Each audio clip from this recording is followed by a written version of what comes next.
Wilton Mill in Northamptonshire hosts rounds 5 and 6 of the British Minibikes Championship in 2024, the official Road to MOTO GP series in the UK, with 3 places up for grabs in both of the FIM Mini GP UK classes at the Junior World Series. We're getting underway with the Mini Moto class for riders from 6 years of age, with 5 races coming at you thick and fast in part 1 of our programmes for round 5, followed by part 2 on your local station shortly. The Road to Moto GP starts here with grid positions for this opening race. Here's Jake Sanson. And it's going to be a competitive one too. Tommy Williams on pole from Emilio Pereira, champion-elect. Nelly Newth, Freddie Taylor, Finley Stiles and Sticky Bun himself, Charlie Bun, there in P6 of the starting grid. Should be a very competitive one from the top riders in the field. Joey Atherseich and Randy Carter, then James Dermott, Austin Dilks and Logan Paisley, still adapting to life as a Mini Moto rookie. But obviously the championship fight right up at the sharp end, that's what we need to be keeping an eye on. Nelly Newth really working hard to try and keep this championship alive. Not bad considering that she's only been here for half the season. Here we go. And a great start up front. Emilio Pereira has gone about this exactly the way he wanted to, but it's Freddie Taylor who has launched forward straight away. A little bit of a run wide there though through Crook and Oblivion. We go on board with James Dermott in this fabulous new in-helmet camera that we have got here at Wilton Mill this weekend. Brilliant from young James Dermott, who really gives us a slice of what it's like in these Mini Moto rookie bikes. But here out of the front, what a start though from Tommy Williams and Emilio Pereira. Through to Ashby, leading it. Oh, round the outside. That was a very cheeky move from Sticky Bun. Charlie Bun getting through there on the outside line at Ashby. That takes some doing, I tell you. But Tommy Williams is away with the fairies up front. What a fantastic start. And it's Nelly Newth who's actually got into second position. The young rider from Chippenham. She's doing a great job in front of Pereira. Pereira can't afford to rush into this. Freddie Taylor is all over the back of him in 4th position. So Pereira's got to be very careful about how he goes about it. He's got it all to lose. Yeah, Emilio Pereira is the championship leader. It's Nelly Newth effectively, as Tommy Williams is clearing off out front, by the way. Championship leader now in P4. Nelly Newth is trying to keep this championship alive, Jake. Nelly Newth has, of course, just set the fastest lap as well. She's setting off now in pursuit of the man out front. Williams this weekend in practice and qualifying has been super quick. So Pereira managed to get back ahead of Freddie Taylor there through Oblivion and Crook, so back into 3rd position once again. Then you've got Finley Stiles and Joey Atherseich. Back on board with James Dermott. He's trying to close up on Austin Dilks up in front, and so too there is Sticky Bun. Through Ashby once again, just trying desperately to keep it together. Look at the way that Tommy Williams is checking out though over Nelly Newth. I tell you, Tommy Williams has won every race he started so far this year, which is absolutely incredible. It shows you that he's ready for a championship assault next year. It's just that he hasn't done a full campaign. So Tommy Williams could actually be a championship contender if he'd been here since day one. Absolutely. This is that new onboard camera. We've got James Dermott running that, and it looks like a stabilised camera. You can see the helmet shaking around, but the camera is stable. Really nice view of the action. And just imagine this, if you go on board with him, if you're 6 to 9 years old, riding on a Mini Moto down the straight here at around 38, 40 mile an hour. Yeah, if you'd have told me 12 years ago when I started working with TDI Media that I'd be watching an onboard camera in the helmet from a 6 to 9 year old racer, I would never have believed you. It's amazing how far we've come in terms of tech. Tommy Williams, almost a second a lap quicker than everybody else out there at the moment. Maybe just a fraction more than that on Emilio Pereira. But Pereira's got himself back together. Look, now really hustling Nelly Newth as they go into Wilkins, out towards Osiers. And this is where things is going to be very tricky indeed for Emilio Pereira to work his magic past Nelly Newth. He can't afford to rush it because he's got the championship lead on his lap. Can he see a move there on the inside? He's having to wait for it. Meanwhile, James Dermott still duking away with Austin Dilks and Charlie Bun. Can he go round the far side? Looks like he's managed to do so. Very nicely done. He got a better run out of Osiers, and now they go into the boot. This new section of the course is about to tighten up. Here they go. Tighter right-hand section, then in through the left and in through the right. It's changed the whole flow of the lap for the riders here, and they've definitely come into this with a few more overtaking opportunities into 1 and 2 because you can build a little bit more momentum. Here's Emilio Pereira hunting down Nelly Newth, but Freddie Taylor's not far away. Yeah, they're keeping it keen. 2nd, 3rd and 4th. Williams has checked out, by the way. He's well clear. That new boot section, Jake, more like a platform heel now than I know all about those, being a child of the 1970s. I look cool in my red looms and Chelsea boots. Pereira dives through on the inside, gets it right through Ashby, but Nelly Newth is not going to take that one lightly. Back on the inside through Wilkins, but has to hang back through Oziers. That was a little bit too big a risk for Nelly Newth. She obviously has to keep her championship fight alive. While Emilio Pereira has it all to lose, he can really pinch Newth in that part of the corner because he knows that she's got to score big points if she wants to win this championship. Take a bit out of his advantage. So he can actually put a little bit more pressure on her in some of those slower bends. It's up to Nelly now to really try and fight back as Tommy Williams is now in amongst the traffic. That's where this race could actually take shape again. They come through this little right-hand kink there. That's Fine Lady up onto Manuel's bank past what I'm going to call, I'm not an arborist, Jake, I'm going to call that silver birch. It looks a bit silvery to me. Other people that are arborists will probably be letting me know that it's not a silver birch. It's whatever it is. It looks silver to me. We'll get you onto the circuit manager at Wilton Mill. If they need to add anything else to the circuit layout, then we'll be the first one to call you. Right, let's have a look back further through the field. This is still Austin Dilks and James Dermott we were watching. Dermott's actually worked his way through to 7th position, so he's been doing a great job the last few laps. But now we're in the traffic. Pereira working his way through.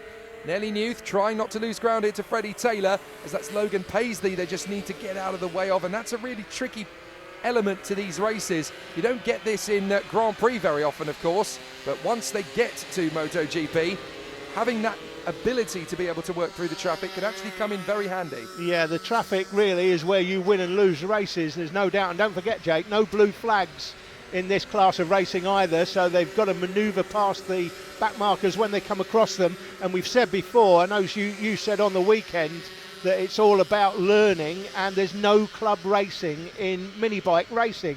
There's no club championships around the UK that you can go learn your trade craft and then come and do the nationals. You just come and do the nationals. Therefore, if you're watching this and seeing riders that you might know being lapped, it might not be surprising, because this could be one of the very first races they've taken part in. The humidity is really high this weekend, 63-64% humidity, and it looks like it's trying to rain, but it's not actually doing so. And the circuit is actually fairly cold, it's fairly greasy. So the riders have actually found through qualifying and through practice, it's very difficult to find a decent level of grip out there. We've got Finley Stiles and Joey Adasic battling it out for 5th and 6th position, but you can't really afford to make too many mistakes. You can't afford to go too long on the brakes, because this circuit will spit you out. Round the outside of the back marker, that is the battle between James Dermott, Austin Dilks and Charlie Bunn. But this man out front from Frimley Green in Surrey, Tommy Williams, is just riding on ice at the moment, just loving it. He's just perfectly going through every single corner. That wonderful smooth ride that he's got. It's absolutely beautiful to watch, so sublime. You get the feeling that just one little break out of line, one little acceleration off kilter, and he's going to throw it off. But it's just perfection. It's wonderful to see. You don't get that from Minimoto rookies very often. No, Nelly Newth is matching his lap time there on the last lap, 104.6, but he is so well clear. It's going to take something special if anyone's going to match him this weekend. There's one race coming up later on today, of course, and then 2 more tomorrow, which is in other programmes, but it's going to take something to stop him. Just look at Tommy Williams' natural riding style. He's riding as if he's in his teens. Never mind being between 6 and 9. He just looks so smooth. Every single element, every lean angle, every acceleration flip is just on point. You would not expect this kind of fluidity from a youngster of his tender age. He just looks so natural. Yeah, he's got a blue suit on. The other man in a blue suit is Austin Dilks, of course, and Austin Dilks at Wigan, Jake, for round 4. This is round 5. He was on fire that weekend. I'm not sure what's going on with Austin today. He's down there in 8th place. Needs to have a word with his dad about some mechanicking that needs to be done on that bike, because he is not that slow. Well, this is such a different race circuit, isn't it, Wilton Mill compared to Three Sisters? It's a completely different code.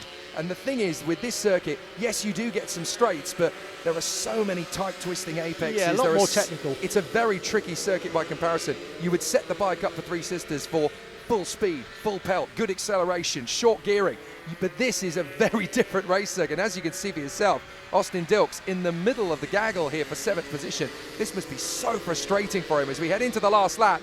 and it's all going to be about Tommy Williams just guiding himself to the finish line. Yeah, it goes past the back marker. Just got to dispatch the back markers quickly, which he does. Up Manuel's Bank into Christmas Corner, through the right-hander, go through the kink on the left. How frustrated are they knowing how well they've done in the second half of the year that they didn't get there at the start of the season? Because Tommy Williams would have won this Mini-Moto Rookies title and a dominant canter if that had been the case, the way things currently are. Yeah, but then again, I always say, if you're going to win it, you've got to turn up. Nelly Newth still hanging on to third position here in front of Freddie Taylor now that Emilio Pereira has pulled clear in second position, and that puts one hand on the title for Emilio Pereira. It's not done yet, of course. There's still 3 races left in the championship after this one, but Nelly Newth has definitely done what she needed to, banked some good points. Third position will keep her very much in the fight for another race. But out in front with a 1 minute 4.0 on the last lap, Tommy Williams is not only winning this race, he is cleaning up out front as he stretches out the advantage. There is the checkered flag. Excellent run from Tommy Williams. Freddie Taylor's going to try one last trick to get past Nelly Newth. He just can't quite get close enough there. Emilio Pereira in second there. Nelly Newth third ahead of Freddie Taylor, with Finley Stiles likely to come home in front of Joey Adasic. But that keeps the championship fight alive and kicking for now. Tommy Williams, another brilliant victory ahead of Emilio Pereira. Nelly Newth in third, right behind him. Freddie Taylor quite close, but not close enough for the top 3. Finley Stiles in fifth from Joey Adasic. Austin Dilks making up 3 places, but not good enough to be where we expected to see him after 3 sisters. More coming up very soon.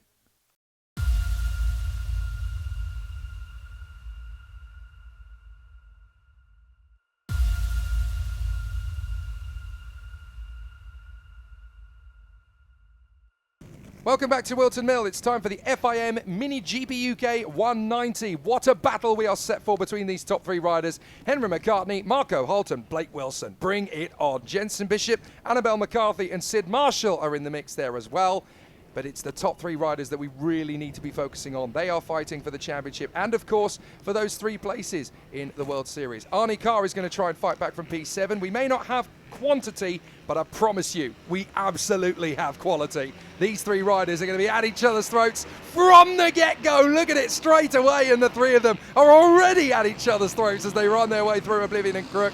Up Fine Lady, along Manuel's Bank, and the battle is raging already. Holt, McCartney, Wilson, and these 3, I promise you, this is going to go to the finish line if we get the quality of racing we're expecting. Yeah, we've had this all season in this class. There might not be many in it, but don't go away and make the tee now, because these three are going to deliver some action. Make no mistake about it. We don't have an onboard camera in this one, unfortunately. We've got the drone running, obviously, but this is going to be an absolute humdinger, this one. And although it's pretty much guaranteed that these 3 riders are all going to go through to the World Series, it's still bragging rights. They are determined to outfox each other. They are great mates in the paddock. They love hanging out with each other, but the second they put those leathers on, the second that helmet's done up, it's war. It's absolute war. Yeah, you still want to win the championship at the end of the day, and the man with the championship in his pocket is the man in third place, Blake Wilson, at the moment. So if the results go Wilson's way today, he's got tomorrow, which is round 6, effectively coming up. You're going to see that on your screens in a few weeks' time, I believe. But he could get the job done today. Did you see the mistake there from McCartney? He got himself very crossed up there at Incommense. He manages to catch the bike, but any other rider probably would have chucked that to the chicken house on the far side. He was lucky that he didn't unsettle himself enough to come off. That was a proper high side in the making. Yeah, and it's allowed Marco Holt to get a little bit of a gap, maybe 6 or 7 bike lengths. Nothing more than that at the moment. Jensen Bishop there in 4th. Here comes a battle for 5th and 6th. Sid Marshall in the mix there. I mean, fair play to Jensen Bishop. He's doing everything he can to stay with these 3. He knows that they're in a completely different class compared to anybody else in this category based on what we've seen so far this year. But full credit to Jensen Bishop. He's doing everything he can to stay with them. But when these guys are riding in the 52s and everybody else is looking at 53s, 54s, I mean, it's very much their championships to lose, isn't it? Yeah, look at this though. Marco Holt getting away now. He's doubled his advantage in the last 3/4 of a lap or so. And it's looking like now a battle for second. That's McCartney in the yellow and black leathers, with him behind him, the championship leader. Now, Blake Wilson is actually in a very advantageous position here, because earlier this season, we obviously had the big fall at Rowra from Marco Holt. That really put him off kilter for the championship. Last time out, it was very much a 2-man brawl, Blake Wilson and Henry McCartney. but McCartney was the one who went down at Three Sisters. So now it's basically Blake Wilson's championship to lose. As long as he doesn't come off the bike, as long as he stays in this mix, he is in command later on into the race. And we can see that with Marco Holt stretching away out front, Blake Wilson's got the confidence now to storm past McCartney out of Crook and into Christmas. This is beautifully timed from Blake Wilson. He has no issue here racing wheel to wheel with Henry McCartney. He's got all the aces up his sleeve. Yeah, he doesn't need to do much more than that. Second place will do him. He's got the championship really in his pocket at the moment. As you say, Jake, the dynamic is, guys, if they crash in any junior class, it's a safety issue. The kids cannot then stand on the track and try and pick the bike up. If you crash, you have to get off the track. You can't pick your bike up, and that's a DNF, and you don't score any championship points. 25 points for a win, 20 for second, 16 for third, and so on, just like it is in MotoGP. But in MotoGP, of course, the riders can be helped by the marshals to pick the bike up, get going again. In junior racing, that's a safety thing. You can't do that, and you lose all your points when you crash. What's that teaching them? It's teaching them, don't crash. Yeah, absolutely. But also, what's worth bearing in mind is that there are no dropped scores in this championship either, so you can't discount your worst results. I love that dynamic. In karting, we have it in karting where you can drop your worst score, and worse than that, your worst two scores during the season. Yeah. I hate that. I love the dynamic where if you don't finish or you come outside the top 10, something like that, you don't score any points. It just changes the whole dynamic in a championship. So I do like the way they score the points in this. It does teach you to be a little bit more composed when you're on the limit, doesn't it? It helps you to protect your race lead, protect that second place, protect that third position, bank it, because you never know what's going to come up next. Blake Wilson, second position, still in front of Henry McCartney. They've pulled well clear of Jensen Bishop. Arnie Carr P5, by the way, in front of Sid Marshall and Annabelle McCarthy, and they are coming through the traffic now. But it is fascinating to see Marco Holt just doing exactly what he needs to do up front. He's got clear of these two and thought, right, well, the only thing I can do here really for my championship is I can go out and dominate this race. I'm going to get a full 25 points on the board. That's the best thing I can do right now. Anything that Henry and Blake does is out of my control, but I can obviously be the master of my own destiny. I can go out and win. That's how I'm going to keep this championship fight alive. Yeah, you're making a very, very good point there as they come across the back markers here. So, well, are they going to go one side and another? No, they're not. Going around the outside is Blake Wilson, and following him there is Henry McCartney. But you make a great point there, Jake. You cannot dictate what other riders do effectively. You can only dictate what you do in your race. So long as you keep the bike upright, you can score points. Where you finish is down to your performance on the day, the way the bike is set up, and so on and so forth. But you can't dictate. These two couldn't dictate that Marco Holt, there he is, was going to scoot off in the distance. Absolutely. These two now can only do what they can do. Well, Henry McCartney is now just hoping that he can pressurise Blake Wilson enough so that Blake Wilson makes the mistake, dives in on the inside, leans on him, goes round the outside of him at the toe of the boot. Oh my goodness, Henry McCartney, that was a warrior fighting for his championship attack as they go into the final lap as well. That couldn't have been better time if you'd asked him to do it twice. Yeah, and the point about that, Jake, he knows Blake Wilson, he's got the championship in his pocket. He can throw it up the inside and know that Wilson, he's effectively got to give him the space. Yeah. He's got to give him the place. He can't just go gung-ho and then drop it and then suddenly the championship is not in his pocket anymore. Absolutely. McCartney can either do one of two things: slam dunk him around the outside and make the move as he did, or pressure Blake into falling, which is even better from his point of view. It opens the championship up completely. But that's not what's happened. Blake was very calm there in that situation, decided, okay, I can't get second, I'll have to settle for third, but I'm still very much in control as the checkered flag flies for the dominant Marco Holt. That puts him still in contention. McCartney second, Blake Wilson surrenders, gets third, but in terms of the championship, Blake Wilson still very much the man on form. This fight is going to go right to the wire. Jensen Bishop in a solid fourth place. Arnie Carr recovers to P5 after a poor start. Sid Marshall P6, Annabelle McCarthy P7. But I tell you, FIM Mini GP UK 190 is going to be relentless to the end of the season. Yeah, and three of those riders, of course, going to the World Series, Jake, and they'll be bringing it. We'll be looking forward to seeing how they do. Right, Mini GP 110. This is a great battle too. Sebastian Goslavsky, Mason Fedrick and Max Robinson. With Caden Herring, Leo Soliu and Leon Simpson. All 6 of these riders are going to be in the mix for this. Mason Hams in P7, Cian Daly in 8th position, Austin Wilton, Jasper O'Neill-White and Ella Mosgrove. But the man to watch here is Max Robinson. He can seal the championship today if the results go his way. Off we go.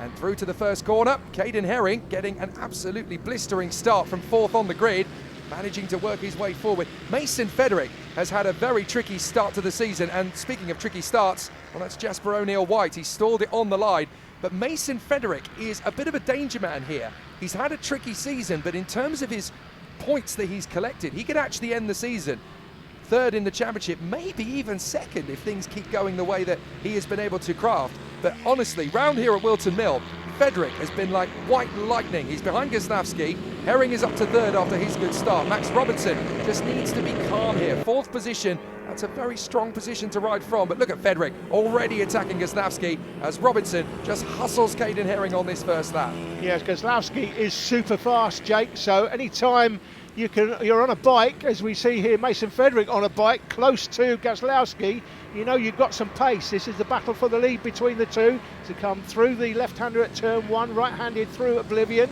They come out onto past Fine Lady, that little kink there onto Manuel's bank. Oh, he's going for it. Up towards Christmas, he's already having a look. My goodness, Fedrick has certainly had his Weetabix this morning, hasn't he? Getting straight on with it with Goslavsky, and that's no lean rider to go head-to-head with. Yeah, and look at these two just clearing off in the distance. It's going to be between these two. I'm saying that Caden Herring actually set the fastest lap on the last tour, Jake. Certainly did. Came out of the blocks fighting fit. I tell you what, the way Mason Fedrick's been riding these last 2 or 3 weekends, he is actually my early favourite for the 2025 title. He's got all the credentials, all the ability and his composure. He's just getting better all the time. Yeah, I agree. I'm assuming he's in that sort of age range. I haven't checked his age, but I'm pretty sure he'll be in this next season. In fact, he might be moving up to the 160 class, Jake, but he's a quality performer, no doubt about it. Easy to spot as well in those sort of orange and black colours. I'm saying orange, is it red? I'm not sure. My eyesight's not the best these days, but it looks orange from the drone. Easy to spot. He's got another great run. Is this going to be the one up the inside? He leaves it late, but he's absolutely monstered it. What a move on Sebastian Goslavsky. Fedrick leads.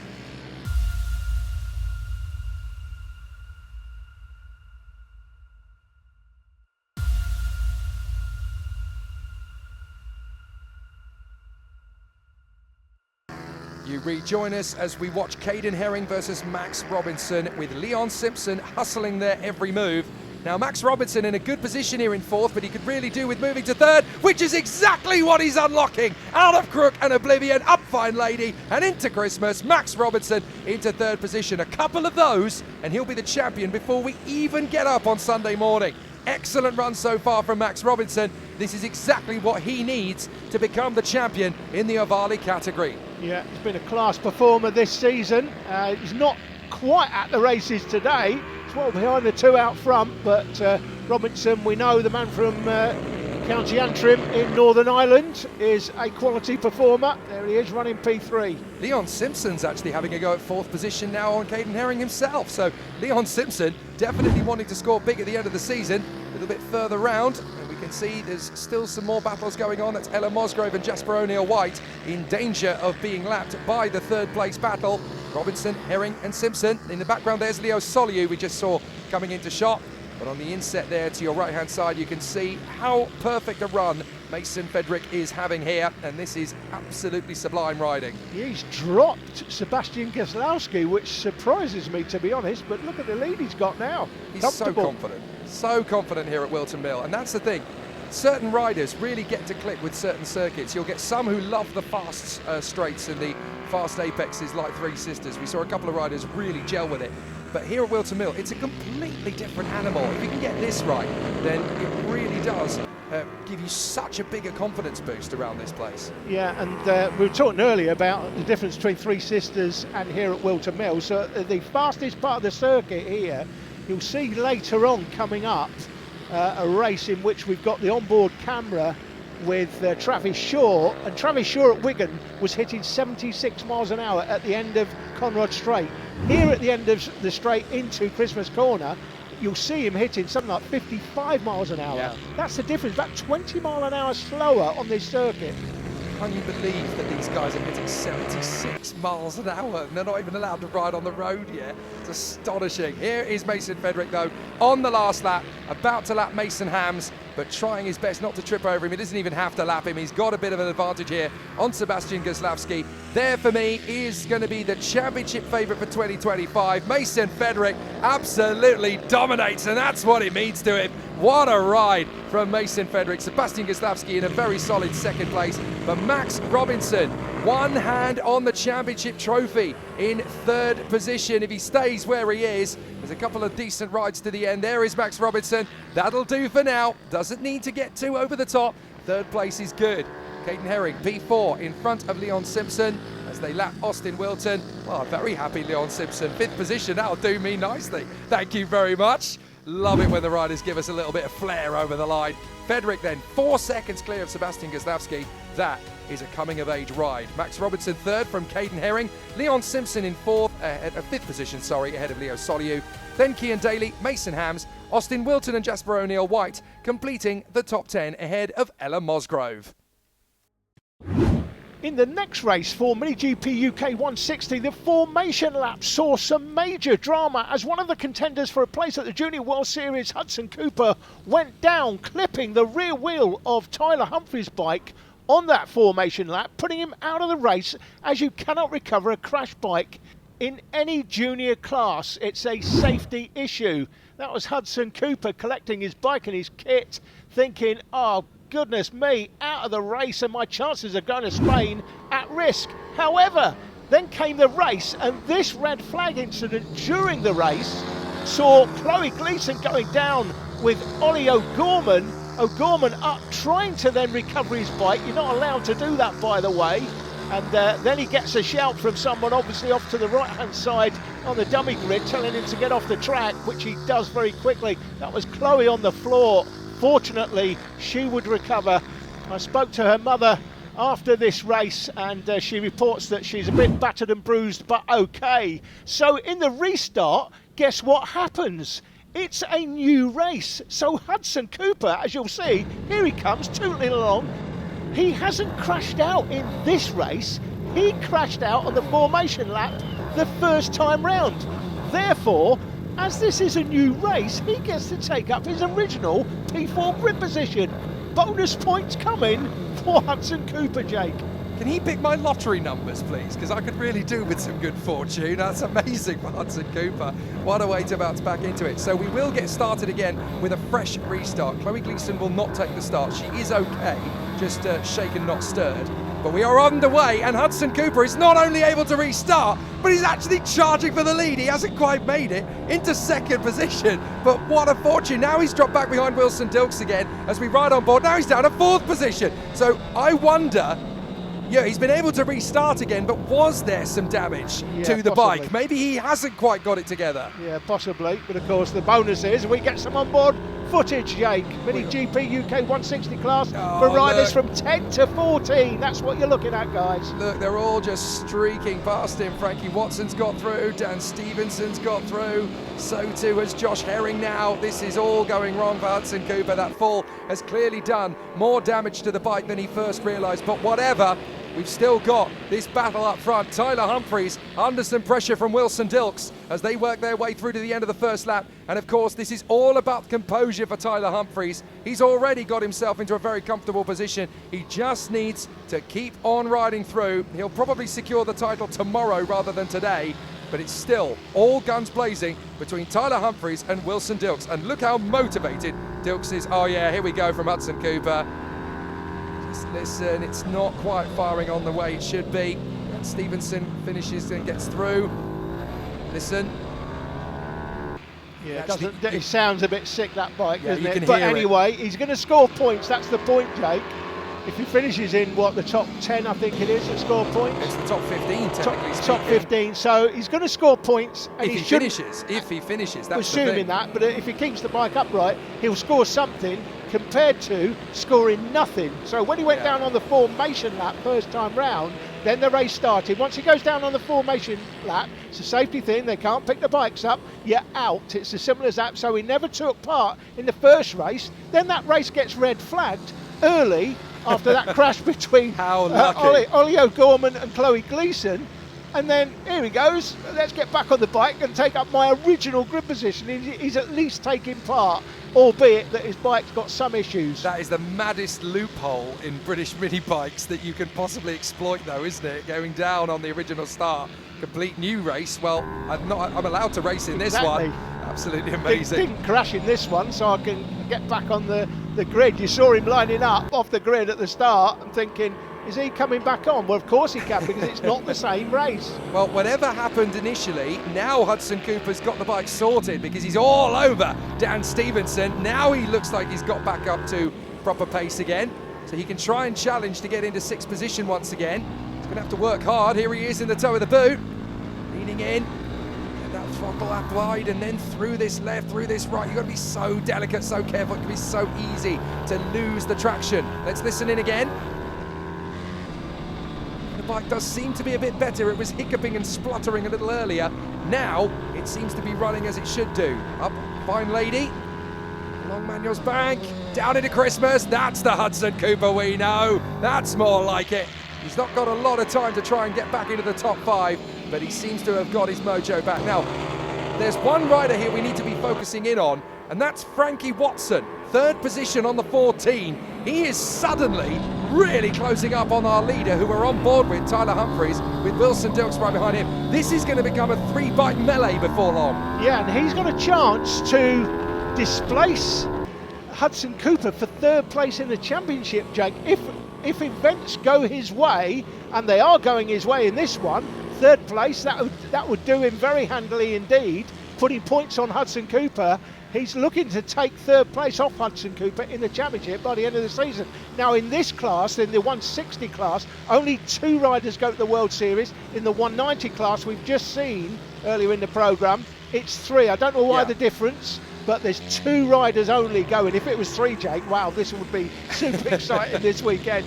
But Frankie Watson is, again, a bit like Mason Federick, turning into a bit of a prodigy for 2025. I really rate Frankie Watson's chances in a couple of classes next year. Definitely. He's definitely, over the course of this year, probably in the Mini GP UK category, I'd say it's arguable to say that he's been the most improved rider over the course of this season. Yeah, in this class, you've got to look at these 2 and say these 2 are the class of the field. There's no doubt about it. They've been battling like this all season long, and it wouldn't surprise me to see Wilson Dilks put a move on Tyler Humphries. Humphries is the championship leader in the 160 class and the 160-50 class. You're going to see coming up at the end of this programme that Wilson Dilks, super quick, looks down the inside, but he's just window shopping there. But Frankie Watson being able to stay with them, that is real impressive progress from Frankie Watson, and easily an early championship favourite for 2025. Look at Wilson Dilks really starting to chuck the bike over these apexes. He wants Tyler Humphries to know he's running scared. Look on the previous lap. Tyler Humphries set the fastest lap of the race, 53.860. Dilks set the same time to the 1,000th of a second. You can't separate them. That's incredible. But you can see they've just got the same pace. It's nip and tuck. Who's going to win on the day? It's going to be great to see them going to the World Series. He's just set the fastest lap now. Faster than both of them. So that's really impressive from Watson. And it just shows you that in terms of how quickly he is developing, he could see these guys up front and go, do you know what? I'm your equal. I can go, oh, here comes Wilson Dilks, diving on the inside of Humphries, but he runs too deep at Ashby. So Humphries is able to snatch it straight back again, back down on the inside, and again Humphries overturns it. Down to the inside, no, he can't get there in Osiers. Oh, brilliant from Wilson Dilks. The man from Mansfield has got it done. Excellent riding from Dilks. Fantastic stuff. What great onboard action. We've had these onboard cameras for the last few events since Pembury, in fact, and it's made such a difference to us. It really does. You can get a feel for the riders in this class. The 160 class, again, let me remind you guys, 10 to 14 years of age in the 160 classes. That is absolutely incredible. Imagine being on these bikes at 10, looking up the inside but can't get it done. Is Humphries fantastic action. And look at what this battling's done now for Frankie Watson, the man from Haywards Heath, all over the back of them. Yeah, Watson is the fastest rider in the race right now. He's managed to catch up to these two. Their squabble has brought Frankie Watson into play, and if he can find a decent line, if he can find the gap, do not despair, folks. He will go for it. Tyler Humphries still in behind Wilson Dilks. Watson just keeping a watching brief behind these two. A little bit tentative on the brakes there into the toe of the boot. Got to be careful where you pitch it if you're the race leader now. Wilson Dilks just steadying the pace. He can control where the bike goes in the lead. It's up to Tyler Humphries now to do the hard work. They go under the gantry. A few laps still in it, but Frankie Watson is now right with them. 53.8s from both men. Watson 53.6.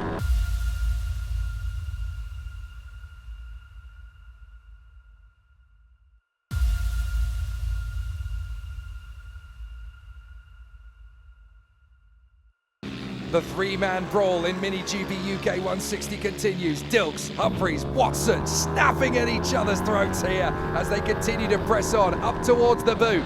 Tyler Humphries taking a wider trajectory than Wilson Dilks. He's going a little bit more defensive, hugging that inside radius. Humphries can't get by. This is really tactical from Wilson Dilks. He can be slower in, get a little bit faster on the acceleration and start to ride away from Tyler Humphries out of the radius. Last lap, can Frankie Watson do anything about the two men up front? They've got some traffic as well to deal with. It's going to be tight. Tyler Humphries is going to try and go right round the outside and tuck back in into the inside of Christmas. He tries to go slow in, fast out there, but it's not doable. Oh, there's going to be an opportunity round the outside of the back marker. Can he go right round the outside of Ashby? He's doing his best, trying to hold in there. Frankie Watson trying to get in there as well. This could be the chance for Humphries. Can he get on the throttle? No, Dilks chops across the left. No chance. It took me that long to get ahead of you. Don't think for a moment I'm giving you an inch. Down the run to the final couple of corners. In through the left. Square left radius now for the double right apex. No, it was a good effort from Tyler Humphries. He thought he could use the traffic to his advantage, but he's not going to get there. Wilson Dilks will be victorious. He gets the ride of the day in front of Tyler Humphries and Frankie Watson. Well timed and well executed. Dilks, Humphries, Watson, excellent race and a brilliant ride from Frankie Watson to hustle the two championship contenders. Joshua Herring will be P4 in front of Hudson Cooper, who does come home in the points. What a lucky boy. Dilks, Humphries, Watson. Not even half a second between them at the flag. Epic. Josh Herring in fourth from Hudson Cooper. Then Lucas King, Dan Stevenson and Ollie Evitts ahead of Leo Hams in ninth place. Harry Rafferty coming home in 10th position. But the battle between Dilks and Humphries is still raging. So into the next bit of action, we've got Mini GP 160/50, Travis Shaw, Tyler Humphries and Frankie Watson once again. Bradley Curtis and Hudson Cooper once more with Dan Stevenson in the mix. Now obviously you can ride multiple classes. This is not the FIM category, this is the British Minibikes Mini GP 160 category. Arnie Carr in 7th along with Josh Herring and Lucas King. Then Archie Hooper, Isabel Wingate, who spent most of the race season at the latter stages in the commentary box as much as she's been on the road. Harry Rafferty in P12, Riley Robinson, Thomas Bond and Riley Paisley, and then we have William Round and Leo Hams. So 17 bikes battling away this weekend, and we'll get to see what the British minibike version of Mini GP 160 gets underway with. Hudson Cooper is our onboard man again. It's a little bit busier into the first corner this time. A lot more bikes to play with at the sharp end of Mini GP 160. As up to the first corner, it's been Travis Shaw most of the weekend in terms of pace, but he's not had the start on this occasion. Tyler Humphries is your leader, then Frankie Watson in second place. Bradley Curtis there finds himself in third position in front of Travis Shaw. So Shaw has not had the best of starts. He's all the way down in fourth position, although the timing screen obviously shows that he's in first place. Once they go past the timing line again, you can see for yourself the 4 bike is there in P4. So Travis Shaw not getting the best launch on this occasion. Yeah, Travis Shaw's got an onboard camera on in this one as well. This is the onboard camera with Hudson Cooper looking up the inside into the boot, the left-hander. Can't quite get it done. On board with Cooper, that's Lucas King in front of us. He is running in P6 currently, so Cooper in 7th. So Tyler Humphries across the line, then Watson, Curtis, Shaw, Dan Stevenson up to 5th in front of King, Cooper, Herring and Carr. Archie Hooper in P10 for the moment.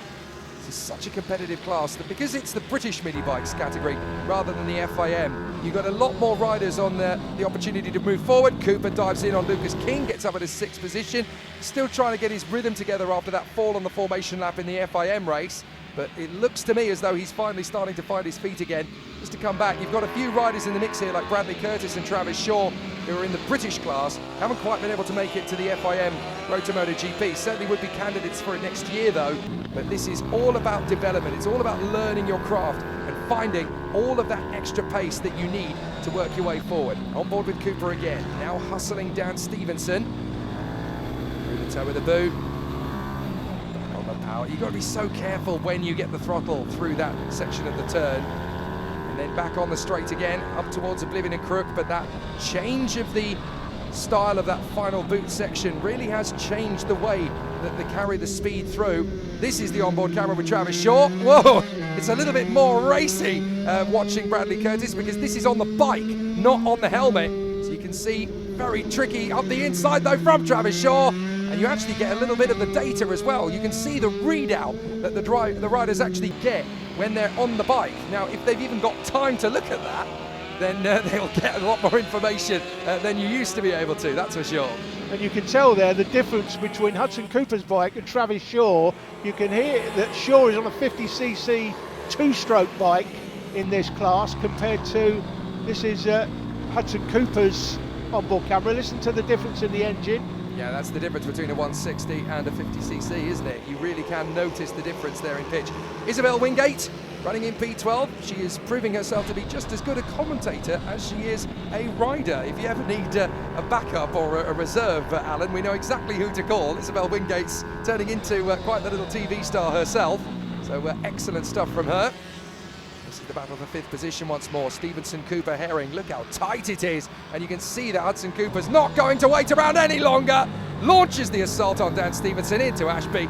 Lovely job, but on the exit, got you back, mate. You can't finish off the move unless you know you're going to slam that door shut. And again here at Wilton Mill, looking in that sky, you can see it wants to rain, but for whatever reason, it just isn't doing it. And that's actually causing a little bit of an issue in terms of setup for the riders. I've been talking with them all weekend. They basically said, look, bone dry with sunshine, perfect. Rain, actually we can cope with rain, we can set the bike up. But this middle ground is horrible because you can't quite figure out what to do.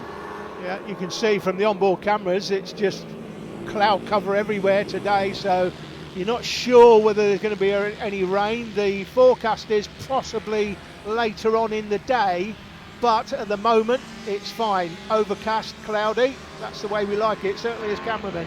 It's certainly good for the tyres as well, because in these cooler conditions, you know, the road is not quite so hot, so the tyres can actually operate a little bit better in the cooler conditions. It makes for faster lap times. Frankie Watson still trying to stay with Tyler Humphries. Travis Shaw now ahead of Bradley Curtis, as we know. Back on board with Cooper. And Stevenson still proving to be a real thorn in the side. Every time Cooper makes a move, Stevenson has got a brilliant response for him, so there's nothing really he can do to overturn the favour. But now look at Travis Shaw, really smarting from that difficult start, down in 3rd position and not able to do much about Bradley Curtis behind him. Can't really shake him off effectively enough yet, and certainly can't get close enough to Humphries and Watson as we ride back on board with Cooper. And look, Stevenson's pulling away on the straights. That's the difficulty. See, Stevenson is clearly faster on the straights, but in the turns, Cooper seems to have the edge. So essentially, it's a stalemate between the two riders at the moment. Back on board here with Cooper, looking up the inside of Dan Stevenson. The man with the onboard camera picked out there. You can see it again, look, as soon as they get into the acceleration zone, Stevenson's able to pull clear of Hudson Cooper. But under braking, Cooper's stronger. In the turns, he is the faster of the two. Looking up the inside into the boot. First part of the boot is the left-hander. Yep, that's the toe we're just going through there, the right-hander, and then we come to the heel. Bit of a more pronounced heel these days with that new tarmac. You see where the new tarmac has been laid down. This is the back of the 12th we're looking at. That's Rafferty and Tom Bond, and they're trying to close up to these two, Isabel Wingate and Riley Robertson, who are currently in the fight for the top 10. Was that the move from William Round there on Thomas Bond? I think it was. Right, Hudson Cooper has had enough. Slam dunks on the inside of Ashby. Is that the move done? No! Dan Stevenson again responds. So frustrating. But that's the thing. So frustrating when that happens. Well, yeah, you've got a faster bike in a straight line, but in the turns, you know you've got more confidence, you know you've got more ability. Watch this, we'll see it again. Look, Stevenson's pulled away, under brakes. See, Cooper's just so much more confident. He can pull right back in on Dan Stevenson. The bike for Stevenson is clearly set up for the straights, where he's able to pull out the traction. Now watch as they come off the hairpin. Watch Stevenson disappear. See you later. He's just pulling clear. He's clearly set the bike up for straight line.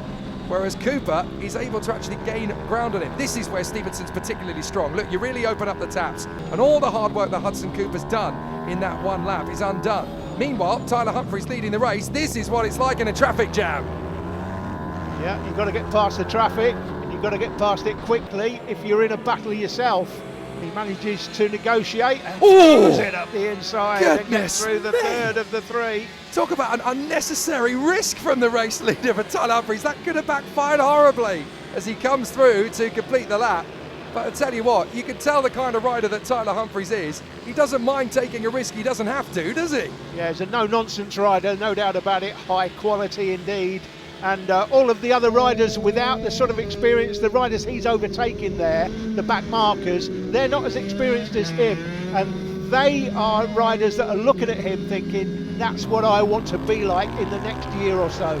Tyler Humphries again working his way through the traffic. That's a much more simple move. He's looking for every gap he can, finding he makes the move there on Isabel Wingate, but does it sensibly this time. So no worries there for Tyler Humphries. A little further on to the race, the last lap is already underway, and Tyler Humphries is just working his way through this battle for fifth position. Has actually managed to get along with Hudson Cooper. So here is Cooper just finishing off the lap, and you can see that advantage in a straight line has really helped out Dan Stevenson in the latter stages. But Tyler Humphries comes through to take the victory in magnificent fashion. No problem at all there for him in front of Frankie Watson. Travis Shaw gained a lot of ground at the end there, but had run out of time to take on Frankie Watson. Brad Curtis in fourth in front of Dan Stevenson, Hudson Cooper P6, and then Josh Herring ahead of Lucas King. Archie Hooper in ninth, Riley Robinson coming home in P10. A beautiful ride for Humphries and Watson up front. That's all for part one. Join us for part two and the remaining races from Wilton Mill at round 5 shortly. See you then.